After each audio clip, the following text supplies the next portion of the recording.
कहानी का नाम है हर पल का राज। शाम ढलने को थी और आकाश में हल्की हल्की अंधेरी लहरें फैलने लगी थीं। सुरेश गांव के बाहरी इलाके में अपने दोस्त से मिलने जा रहा था।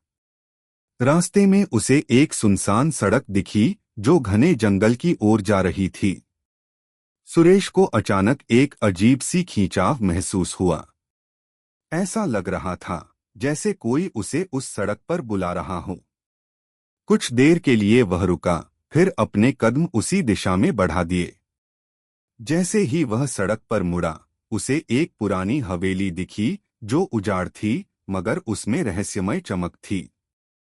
सुरेश ने सोचा, यहाँ कौन रह सकता है।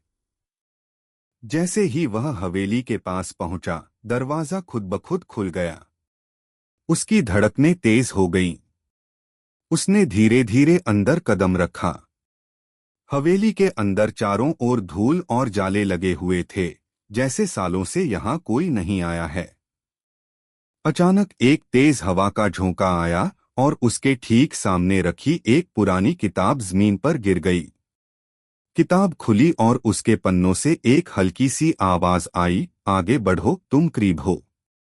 सुरेश ने किताब उठाई और देखा कि उसमें एक खजाने का नक्शा बना हुआ था। उसके नीचे लिखा था, जो भी इसे पाएगा उसे अपने सबसे बड़े डर का सामना करना होगा।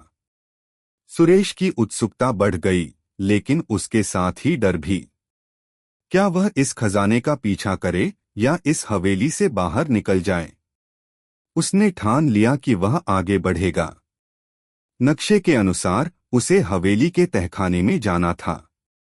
तहखाने में पहुंचते ही एक जोर की आवाज आई और दरवाजा बंद हो गया। सुरेश की सांसें थम गईं। उसने चारों ओर देखा, पर कुछ नजर नहीं आया। तभी एक धीमी आवाज गूंजने लगी, सवाल का जवाब दो, वरना यहां से बाहर कभी नहीं जा पाओगे। आवाज ने पूछा, सबसे बड़ा खजाना क्या है? सुरेश ने घबराकर कहा, धन, दौलत। आवाज शांत रही। अचानक सुरेश को अपनी माँ का चेहरा याद आया, जो हमेशा कहती थी, सबसे बड़ा खजाना परिवार होता है। सुरेश ने कांपते हुए कहा, धन दौलत नहीं, सबसे बड़ा खजाना तो परिवार और प्यार है। आवाज धीमे से मुस्कुराई, कहा कि तुम सही हो। तभी दरवाजा खुल गया और सुरेश ने देखा कि हवेली का माहौल बदल चुका था। सब कुछ उज्ज्वल था। उसे समझ आ गया कि असली खजाना कभी बाहरी चीजें नहीं होती, बल्कि वे रिश्ते होते हैं जिन्हें हम संजोते हैं। वह हवेली से बाहर निकला और उसकी जिंदगी का सबसे बड़ा सबक उसे मिल चुका था।